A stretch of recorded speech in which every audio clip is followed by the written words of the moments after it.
estará presentando el experto en migración y políticas sociales e investigador de la CEPAL, Ignacio Carrasco. Esta iniciativa la realizamos en el marco de los acuerdos interinstitucionales para la elaboración de un plan de acciones y lineamientos de política pública para la integración de la población migrante, dado el desafío que tenemos por la alta movilidad, la condición de país insular en el caso de República Dominicana. Esperamos que todas y todos puedan disfrutar de esta conferencia que estará disertando nuestro colega de la CEPAL. Además, también tendrán la oportunidad al final de poder interactuar. Durante la presentación pueden dejar sus preguntas en el chat y luego al final nosotros vamos a elegir algunas de estas preguntas para que puedan ser respondidas por Ignacio Carrasco. Así que sean todas y todos bienvenidos en nombre del Instituto Nacional de Migración de la República Dominicana a esta videoconferencia. Muchas gracias, Ignacio, por tu disposición y de manera que puede hacer la presentación de esta disertación.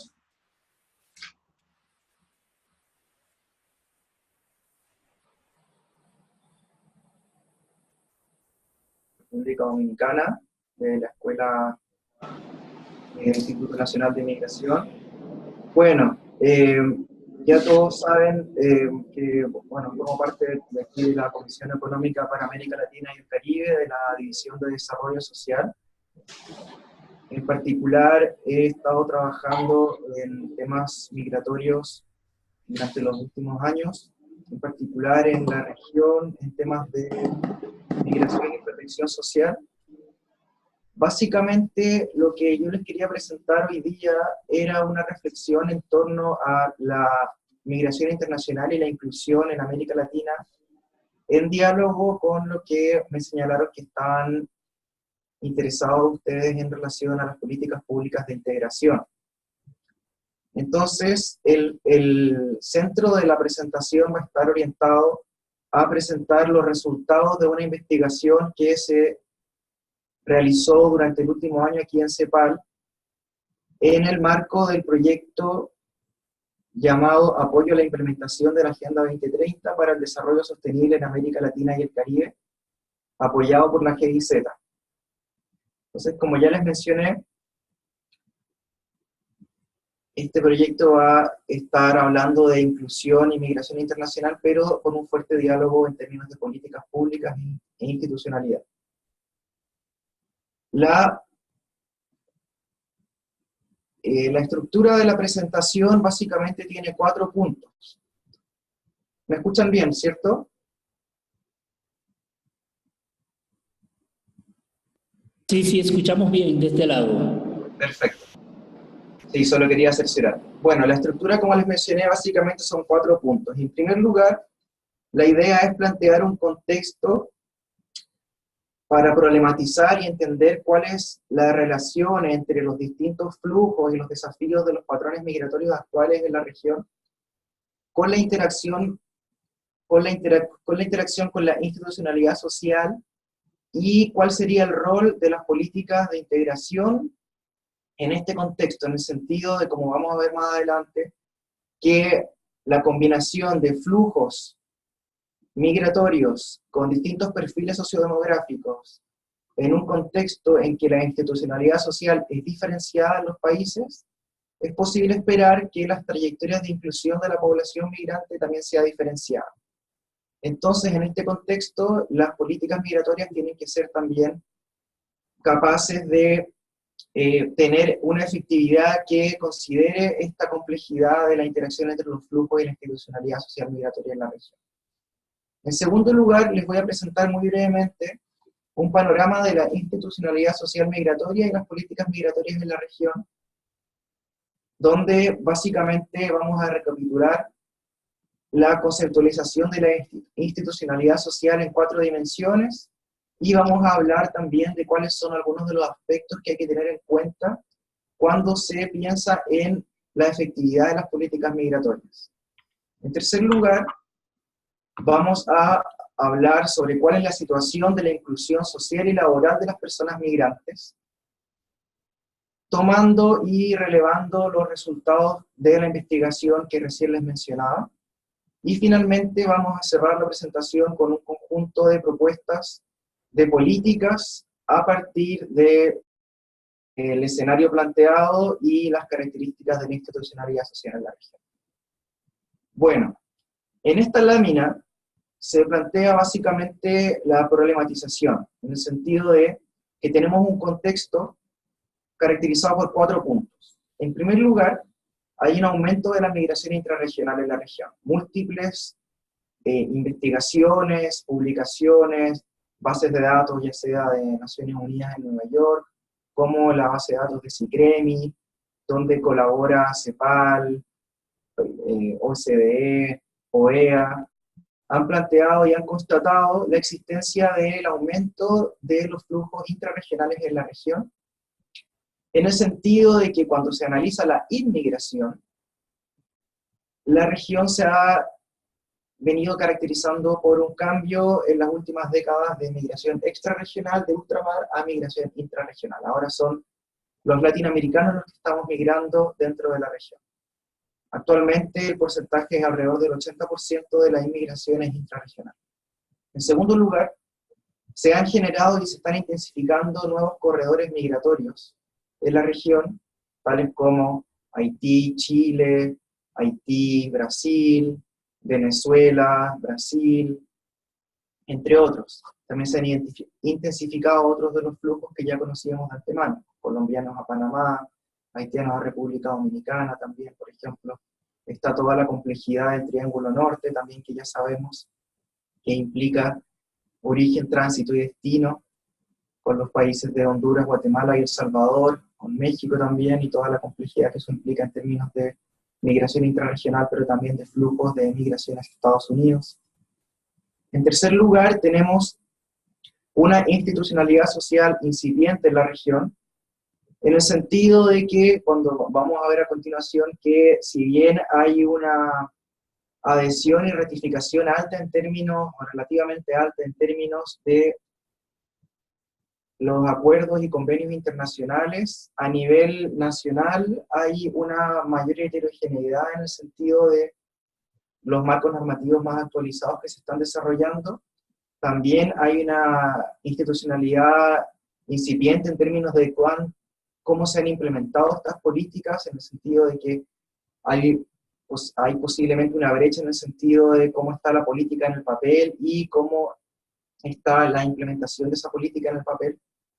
Finalmente, en cuarto lugar, y es algo que también vamos a explorar en esta presentación, es importante tener en cuenta en el contexto la existencia de perfiles sociodemográficos diferenciados, en el sentido de que, si bien por un lado tenemos un aumento de la migración intrarregional, eso no significa que sean las mismas personas con las mismas características las que están migrando. En el sentido de que cuando analizamos perfiles por sexo, edad, nivel educativo, vemos que hay diferencias en los países, tal y como lo vamos a ver más adelante.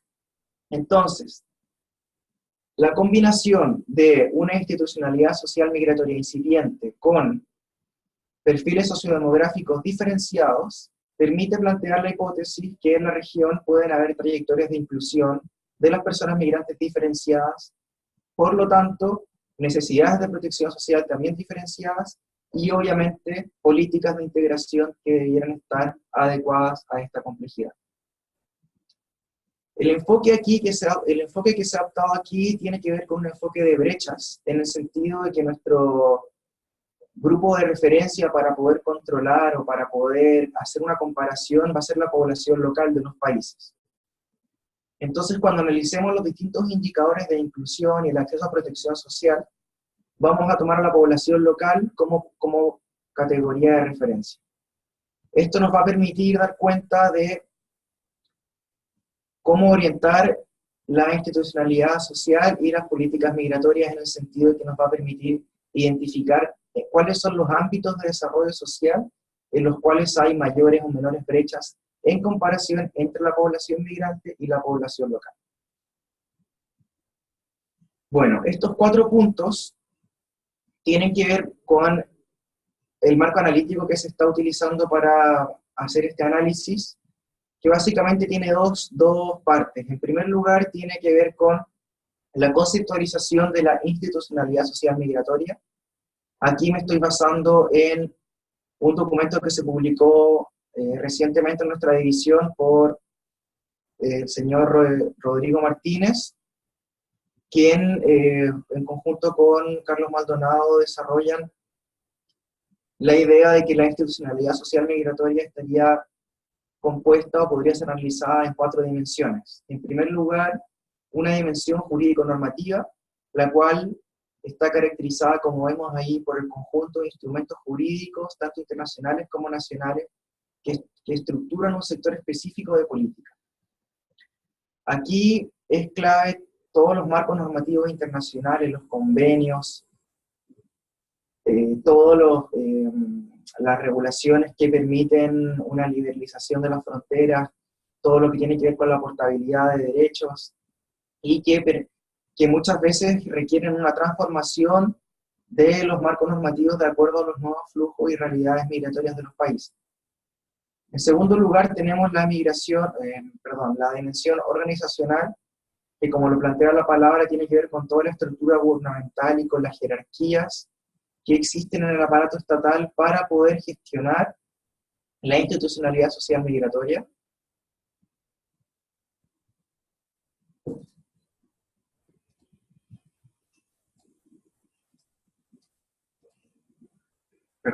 En tercer lugar tenemos la dimensión técnico-operativa, y aquí esta es una dimensión muy importante que tiene que ver con la capacidad de gestión finalmente de la institucionalidad social migratoria. Podemos tener leyes elaboradas, muy actualizadas, pero si no existe la capacidad técnica en el sentido de el desarrollo de registros con información actualizada que permitan el monitoreo y la evaluación de las políticas, va a ser muy difícil conseguir la efectividad de estas. En este sentido, vemos que la dimensión técnico-operativa refiere al conjunto de herramientas, técnicas de gestión a disposición de las instancias de gobierno. Finalmente, en cuarto lugar, está la dimensión fiscal, que tiene que ver con todo el conjunto de recursos financieros movilizados por el Estado en un sector de política particular. Aquí es clave, y por eso lo puse en rojo, tomar en cuenta la interdependencia de estas 4 dimensiones. O sea, como se mencionó anteriormente, si tenemos el desarrollo de la dimensión jurídico-normativa únicamente, o únicamente, por ejemplo, si tenemos recursos pero no sabemos bien cómo implementarlos, va a ser difícil que la institucionalidad social pueda desarrollarse adecuadamente. En segundo lugar, dentro de este marco normativo, de este marco analítico,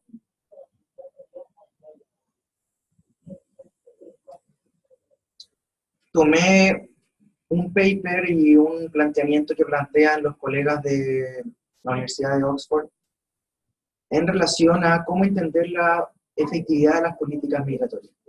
Aquí los colegas Saika y De Haas, del 2013, en primer lugar, definen política migratoria y política de integración de las personas migrantes de una manera amplia, en el sentido de que es importante no acotarse solamente a las políticas que están orientadas directamente hacia la población migrante para conseguir las políticas migratorias, sino dar cuenta y tener en cuenta que hay un conjunto de políticas que apuntan al mercado laboral y políticas educativas, políticas de salud, que tienen un impacto directo o indirecto en los flujos, el volumen y la inclusión de las personas migrantes.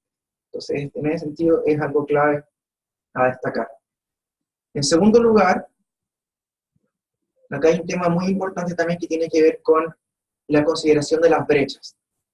Se plantean 3 tipos de brechas. En primer lugar, la brecha que va entre el discurso sobre las políticas migratorias, en el sentido de cuáles son las intenciones que a nivel político, de gobierno, incluso de muchas veces de candidatos presidenciales o de los distintos parlamentarios, cuáles son estas intenciones sobre la política migratoria. ¿Qué tipo de migración se va a querer, por ejemplo, o no se va a querer? ¿Qué es lo que qué tipo de gestión de la frontera va a haber también, por ejemplo? ¿Qué acceso a derechos sociales van a tener las personas migrantes? En segundo lugar, está el ámbito de la política migratoria en el papel, que tiene que ver con el marco jurídico. Entonces esto es, ¿cuál es, finalmente, luego de todo la discusión a nivel del discurso de los distintos actores que tenemos en la generación de las políticas, cuál es la política migratoria que se define en el papel, que se diseña en el papel, o sea, la ley finalmente? Entonces tenemos una primera brecha que está dada por la brecha discursiva, que es por un lado lo que se habla sobre la política migratoria y qué es lo que se escribe o se aprueba finalmente en relación a la política migratoria. Luego tenemos el nivel de la implementación, que tiene que ver con la bajada desde el papel, o sea, desde la normativa y el marco jurídico, hacia la implementación de programas y políticas ya propiamente tal, que incluye también el desarrollo de políticas a nivel local. Aquí es lo que se llama como la brecha de implementación y tiene mucho que ver con la capacidad técnico-operativa de los países. O sea, pueden haber políticas y marcos jurídicos muy actualizados en relación a la normativa internacional, por ejemplo, pero si esta implementación no tiene el respaldo de una capacidad técnico-operativa, entonces la brecha de implementación seguramente va a ser alta. Finalmente, para comprender qué es lo que está ocurriendo con la situación de inclusión, con las características de los flujos que están llegando a los países y las necesidades de protección social, vemos que existe una brecha de efectividad en el sentido de cuáles son las políticas que se implementaron y cuáles son los resultados que efectivamente se consiguieron. Esta brecha le llamamos la brecha de efectividad. Entonces tenemos un camino importante, un camino largo, entre el discurso sobre la política de integración, sobre la política migratoria, que son muchas veces las intenciones que existen, pero que al mismo tiempo muchas veces son el resultado, las políticas migratorias, de intereses contrapuestos, y muchas veces son también resultado de una negociación que luego se implementa y que luego tiene un resultado específico. Entonces tenemos que tener estas tres brechas en cuenta para comprender la efectividad posible de las políticas migratorias. Bueno, ya pasando un poco a mostrar un breve panorama de la institucionalidad social migratoria en la región, vemos cómo aquí ya desde el punto de vista de la dimensión del marco jurídico normativo a nivel internacional, vemos cómo habría una relativa alta adhesión y ratificación de pactos, convenciones y convenios relacionados con los DESC, o los derechos económicos, sociales y culturales de las personas migrantes.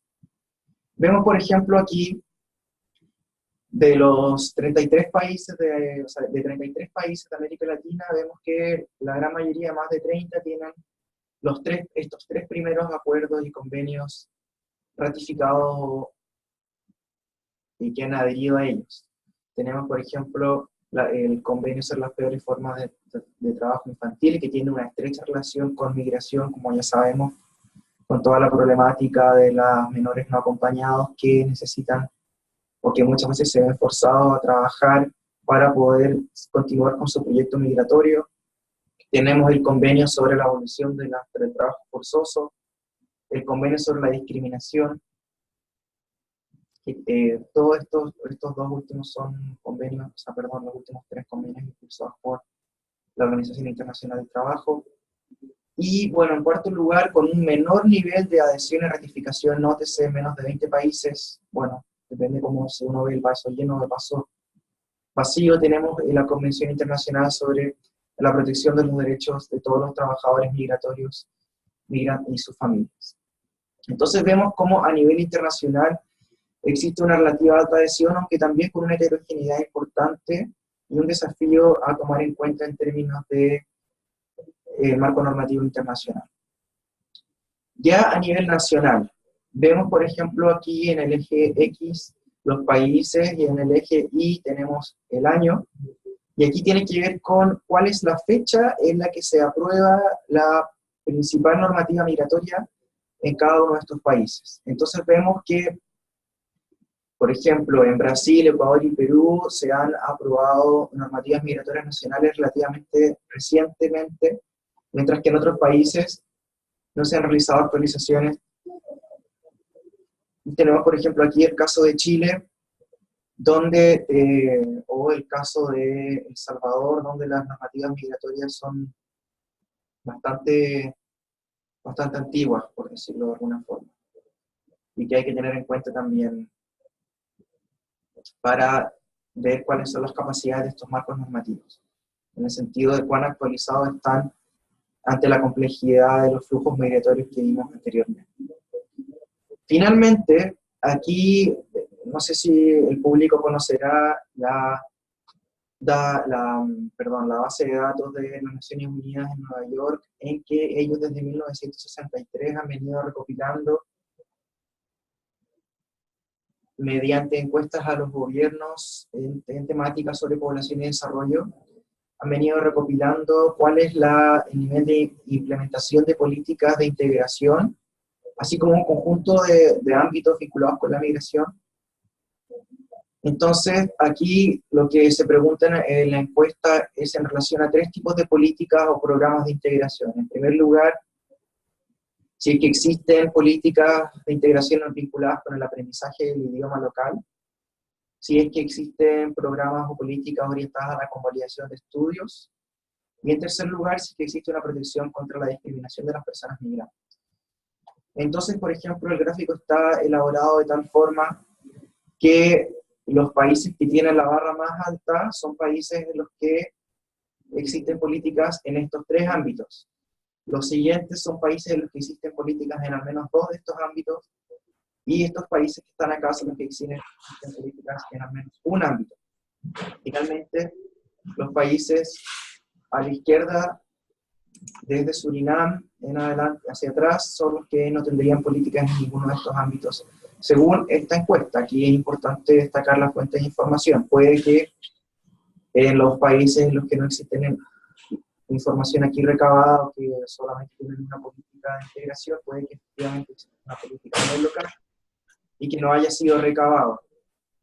Pero por lo menos con esta información oficial se tiene esta información. Es interesante que la mitad de los países de la región de América Latina y el Caribe no tendría políticas de integración, mientras que solamente una minoría de 4 tendrían políticas en 4 de estos 3 ámbitos, y otros 4 tendrían políticas en al menos 2. O sea, 8 tendrían políticas en al menos 2, y 4 de los 8 tendrían políticas en 4. Finalmente, ya pasando a los resultados de la investigación que les mencionaba anteriormente en relación a la inclusión social y laboral de las personas migrantes, voy a pasar a describir cuál es la situación en 7 países de la región, en particular, aquí como ven abajo, Argentina, Brasil, Chile, Costa Rica, México, República Dominicana y Uruguay, para lo cual se utilizó las encuestas de hogares de la ronda del 2015. Y bueno, tomando en cuenta el contexto ya descrito anteriormente, en el que interesaba analizar las brechas en términos de inclusión entre población migrante y población local, vamos a incluir 2 categorías analíticas nuevas, y que son claves para la definición de políticas de integración migratoria y políticas de protección social.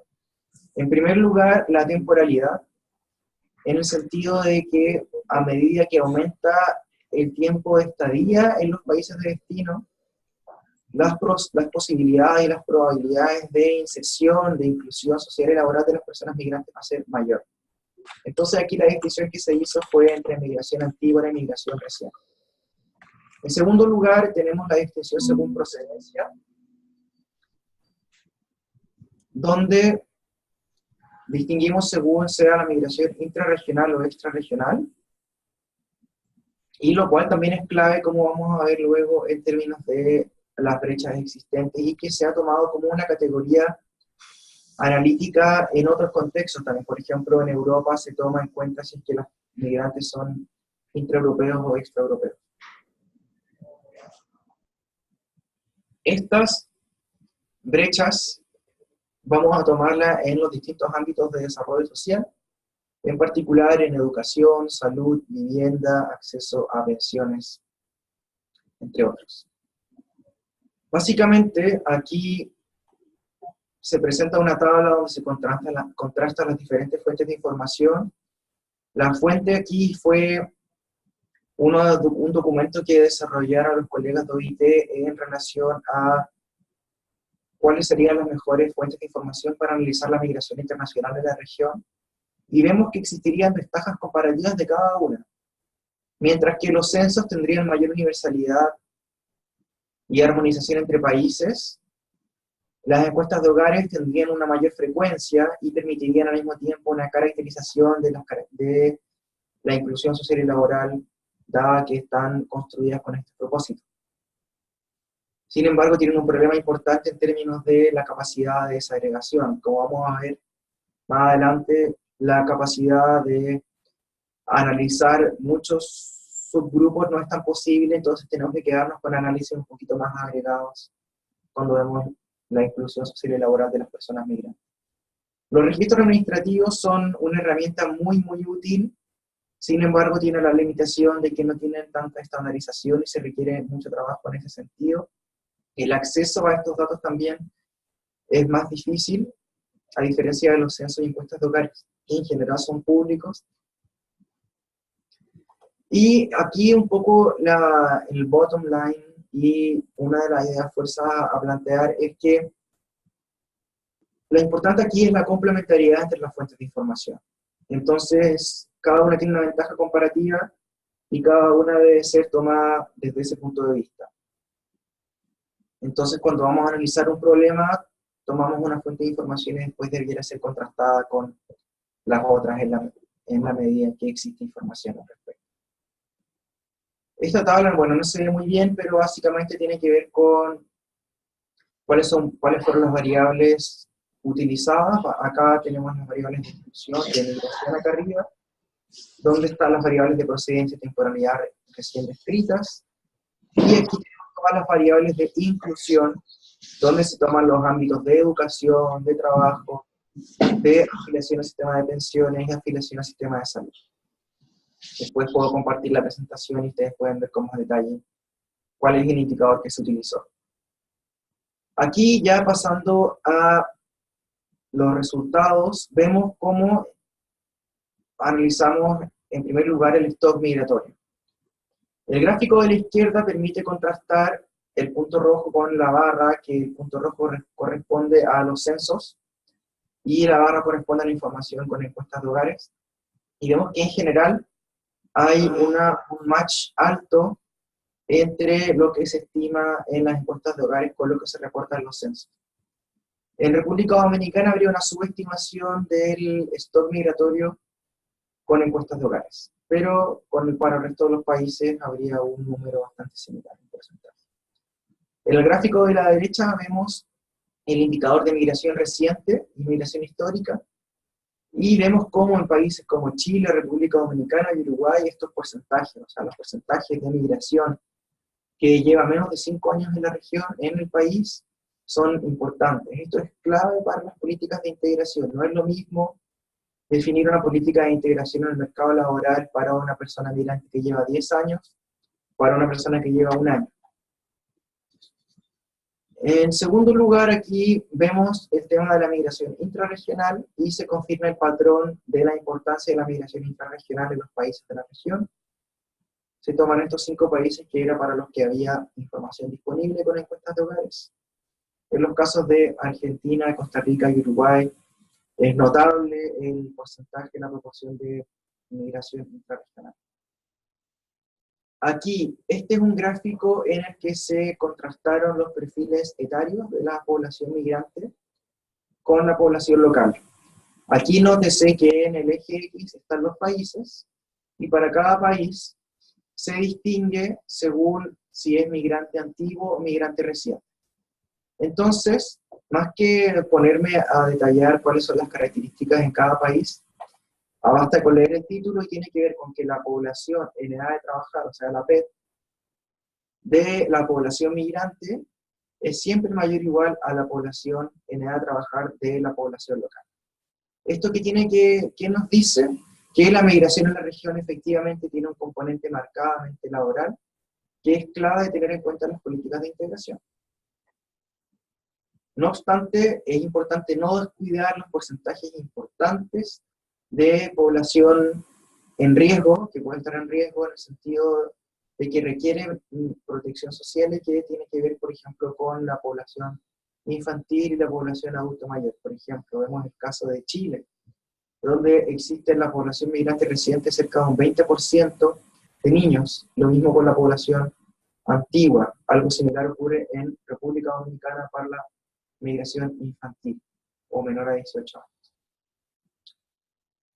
El mismo gráfico para la migración intrarregional, vemos cómo hay un perfil envejecido para la migración extrarregional en Argentina y Uruguay, mientras que la población intrarregional es más joven.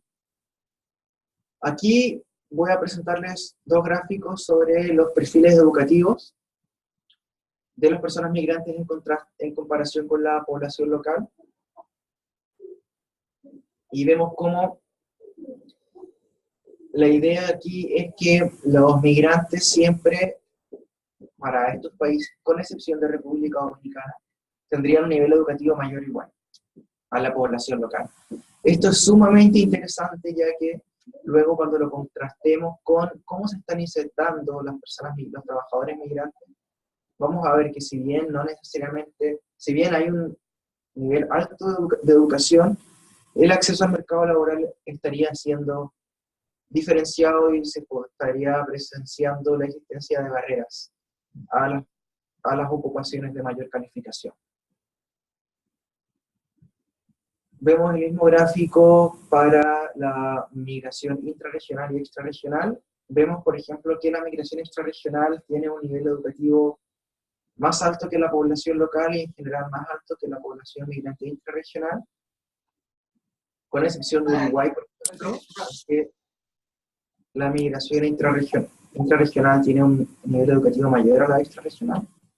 Y en República Dominicana, donde la migración intrarregional tendría un nivel educativo menor a la local y menor a la extrarregional.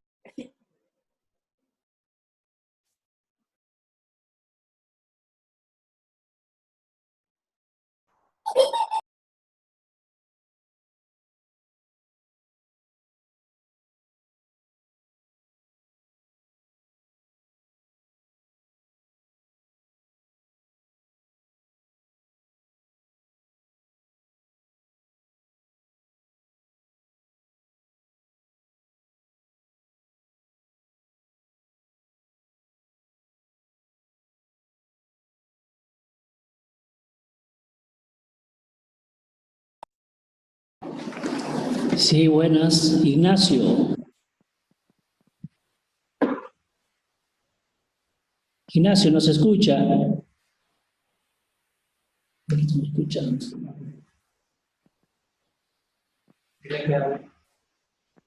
Por favor, intente hablar, parece que se ha cortado el audio. El audio.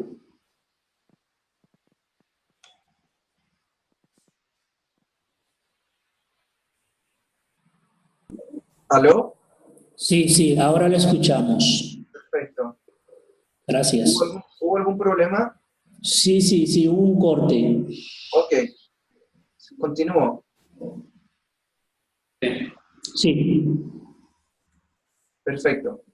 Bueno, estábamos hablando de los perfiles educativos y veíamos cómo la migración extrarregional y la intrarregional tiene perfiles educativos distintos con la población local, aunque no son tan diferenciados en países como Argentina, Uruguay y Chile. En países como República Dominicana y Costa Rica habrían diferencias importantes. Por ejemplo, vemos que la migración intrarregional tiene mucho menores niveles educativos que la extrarregional, y lo mismo ocurriría en República Dominicana. Ahora, ¿cómo se están insertando en el mercado laboral las personas migrantes según esta misma distinción, si es que es la población migrante antigua o reciente? Vemos en primer lugar que los están concentrando en actividades que tienen que ver con el comercio y servicios. Esto tiene que ver con los desarrollos estructurales de los mercados laborales en cada uno de estos países, y las personas migrantes, los trabajadores migrantes, estarían insertando en estos mismos servicios, en estos mismos sectores donde hay más demanda laboral. Para los extrarregionales vemos que también están más ocupados en servicio en el sector de comercio y servicios, y llama la atención, por ejemplo, voy a pasar al gráfico anterior, no hay que descuidar el sector de actividad, por ejemplo, primario o de agricultura, en que, por ejemplo, en países como Costa Rica y República Dominicana, la migración antigua y reciente estarían con porcentajes mayores a la población local, o sea, con una sobrerepresentación en comparación a la población local. Finalmente, para terminar de caracterizar la inserción laboral, podemos comparar según género. En el gráfico de la izquierda nos vamos a concentrar en hombres, en el sector de la construcción y suministros, y vamos a comparar la población local con los migrantes. Aquí no hacemos distinción según migrante antiguo o reciente, únicamente migrantes. Entonces vemos en todos los países analizados hay, bueno, con excepción de Uruguay, hay una mayor representación de la población migrante intrarregional en comparación a los locales en estos sectores. Bueno, sí, que quede claro, aquí estábamos comparando la migración intrarregional con la población local. Estamos dejando fuera a la migración extrarregional. Y cuando analizamos a las mujeres en el sector de trabajo doméstico, también veríamos que habría un alto predominio de las mujeres migrantes intrarregionales en estos sectores, lo cual es muy importante y muy relevante en términos de la interacción que hay con las políticas de cuidado en los países, en el sentido que estos países estarían recibiendo migración y requiriendo de fuerza de mano migrante para apoyar y complementar la necesidad de mano de fuerza de trabajo en el sector del cuidado o y el trabajo doméstico. Ya pasando a los gráficos de inclusión, donde vamos a analizar las brechas, voy a presentarle estos gráficos que son conocidos como gráficos radiales, y estos gráficos se leen de la siguiente manera. Tenemos una línea para cada población. La línea azul es la población local en cada país de destino, la línea verde es la población migrante, y la población roja corresponde a la población migrante reciente. Entonces, los gráficos y las líneas en las que exista mayor área, por ejemplo, en cada color, significa mayores niveles de inclusión. Por ejemplo, vemos aquí, en Chile, que la población migrante reciente, que es la línea roja que bordea cada uno de los indicadores de inclusión, tendría menor inclusión en comparación a las otras dos poblaciones que recién les mencioné. Los indicadores que se están tomando en cuenta son empleo, nivel de hacinamiento, servicios básicos, asistencia a la escuela, afiliación al sistema de salud y afiliación al sistema de pensiones. Ojo, que aquí hacinamiento, lo que se está graficando en realidad es no hacinamiento, o la ausencia de hacinamiento. Aquí es el empleo, aquí es la afiliación al sistema de pensiones, aquí es la afiliación al sistema de salud, la asistencia a la educación en niños, y el acceso a servicios básicos en los distintos hogares. Otro tema a notar es que el indicador de hacinamiento y el de servicios básicos son indicadores que se deben analizar a nivel de hogar, no a nivel individual como el resto de los indicadores. Entonces, a nivel general, vemos lo siguiente. Se confirma el patrón laboral de la migración en el sentido que los niveles de empleo son altísimos, son muy similares a la población local, en la población migrante antigua y reciente, en los 4 países mostrados acá. En la presentación que les puedo enviar luego por mail pueden revisar el resto de los países, pero estos fueron seleccionados por sus características paradigmáticas para mostrar la inclusión en la región. Y Se confirma ese patrón de la migración laboral, pero existen, o sea, habría una coexistencia con brechas a nivel de inclusión y de acceso a protección social. Entonces vemos cómo en Chile hay brechas importantes en términos del acceso a vivienda que tienen las personas migrantes recientes en comparación a la población local. Hay brechas importantes también en la asistencia de la escuela y en afiliación al sistema de salud.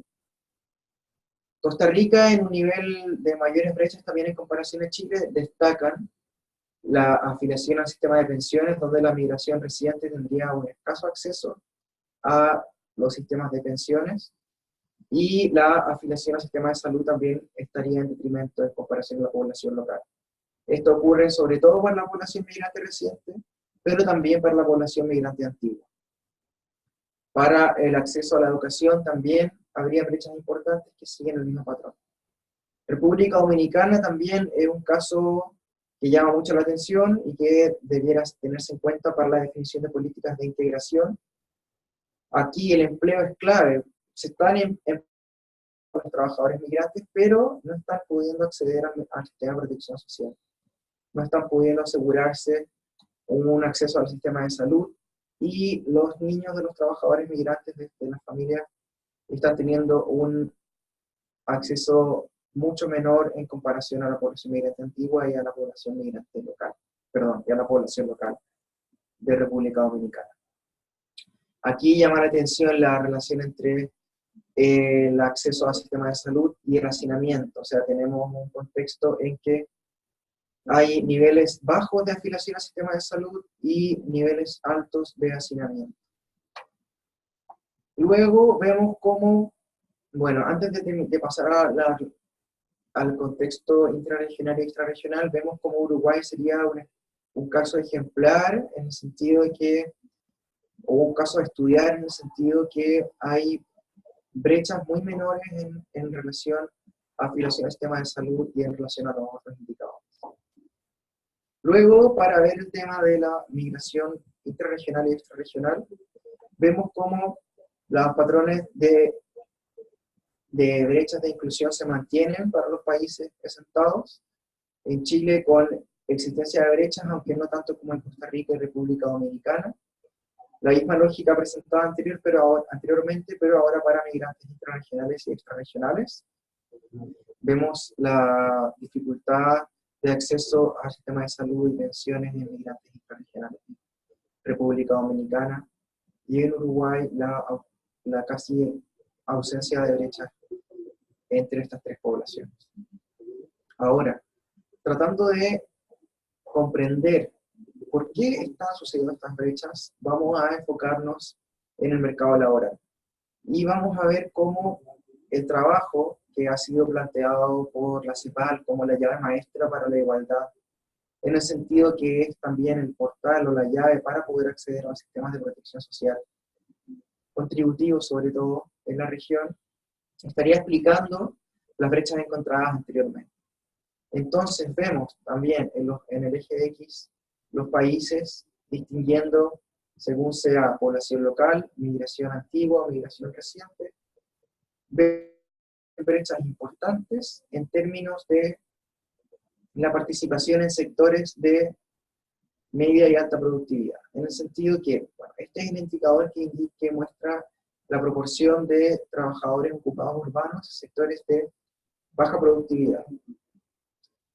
Sin embargo, también podemos ver el complemento del indicador, el cual corresponde a, por ejemplo, en Chile, en Argentina, vemos la población antigua, acá tenemos 25, el complemento sería 75.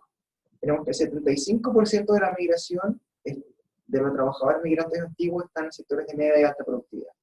Eso es bueno, es algo positivo, en el sentido de que la gran mayoría de los trabajadores están en este sector.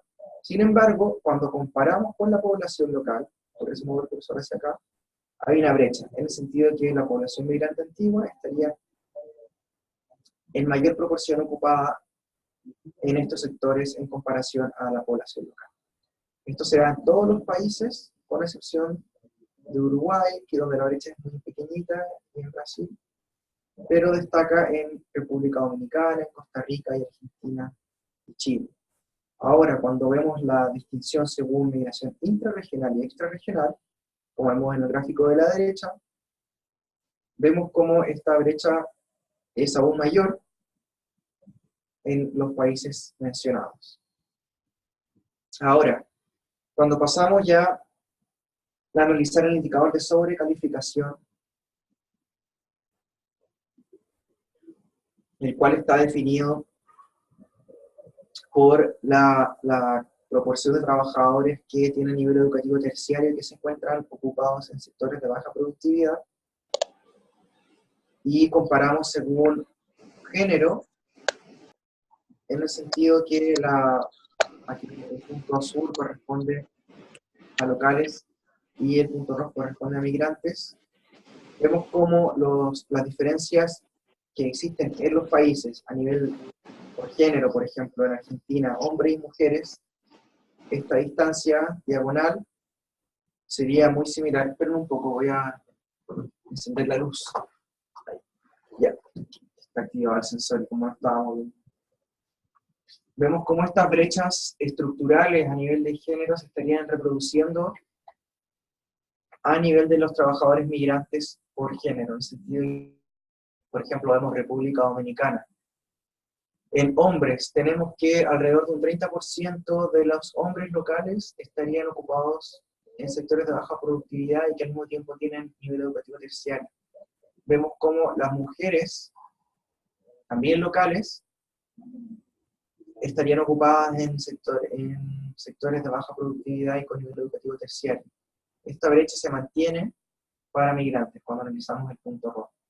Entonces, esto es sumamente interesante para ver qué tipo de políticas de integración socioeconómica debieran definirse en los países. Cabe recordar lo que se planteó al principio, en el sentido de tener una definición ampliada de las políticas migratorias. Aquí, ¿cuáles son las políticas que se apuntan a toda la sociedad? ¿Cuáles son las políticas que apuntan a disminuir la informalidad en toda la sociedad? ¿Cuáles son las políticas que apuntan a disminuir las brechas de género en toda la sociedad? Que podrían aprovecharse también para disminuir brechas entre la población migrante. Finalmente, ya para ir terminando, los dejo con algunos desafíos y aprendizajes, básicamente en 4 aspectos. En primer lugar, la importancia de generar sistemas de protección social inclusivos y universales.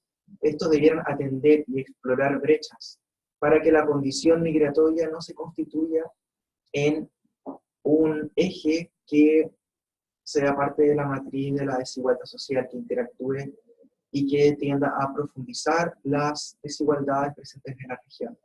Vemos cómo, cuando analizamos con esta fuente de información qué es lo que está ocurriendo con los migrantes en comparación a la población local, efectivamente están ocurriendo brechas importantes. Estas brechas probablemente están produciendo más, estarían interactuando con las brechas de género y de clase, de condición étnico-racial y de territorio.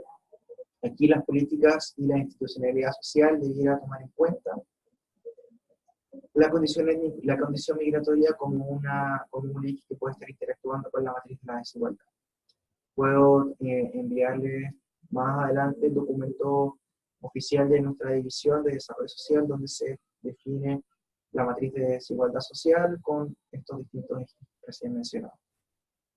En segundo lugar, habría una importancia prioritaria en el sentido de erradicar las barreras de acceso y discriminación en el mercado laboral, en el sentido de, como vimos, que si bien hay niveles, en el sentido de que el perfil migratorio está caracterizado por niveles educativos altos, barreras de acceso en el mercado laboral formal, lo que estaría contribuyendo a generar acceso a protección social, dado que es mediante el trabajo y el mercado laboral cómo se accede a estos beneficios. En tercer lugar, la importancia de también analizar con las políticas de integración migratorias lo que está ocurriendo en los distintos ámbitos del desarrollo social, sobre todo aquí en el ámbito laboral y en el ámbito de salud, donde se están identificando brechas importantes en relación a la población local. Y finalmente, la importancia de reforzar y profundizar en el uso de una multiplicidad de fuentes de información, llámese fuentes de información como las encuestas de hogares, los censos, los registros administrativos, las encuestas nacionales de migración en cada país. Cada una de estas fuentes de información con ventajas comparativas que deben ser utilizadas de manera complementaria y estratégica para cada uno de los diseños correspondientes. Realmente este es un cuadro que, bueno, no se ve muy bien aquí, pero eso les voy a enviar también por correo, en que se analizan los distintos instrumentos y estrategias de protección social según la etapa del ciclo de la migración y según qué tipo de instrumento de protección social estamos hablando. Entonces, por ejemplo, vemos cómo en destino habría una multiplicidad de instrumentos de protección social que pueden estar luego enmarcados dentro de políticas de integración migratoria. Por ejemplo, todas las políticas que tienen que ver con promover el acceso a vivienda, promover el acceso igualitario a los sistemas de educación, a los sistemas de pensión y afiliación al sistema de salud, son pertinentes para la población en destino, pero también para la población que está retornando. Yo entiendo que estas charlas están enmarcadas dentro de un programa para migración retornada también, por lo que este cuadro les podría ser muy útil para poder identificar instrumentos y diseñar estratégicamente las distintas políticas de integración de las personas migrantes en las distintas etapas del ciclo de la migración. Y bueno, eso sería por mi parte. Les agradezco mucho la invitación y quedo atento para futuros comentarios ahora directamente o vía correo electrónico. Los colegas, la escuela y el Instituto Nacional de Migración tienen mis datos de contacto. Perfecto, quedo atento.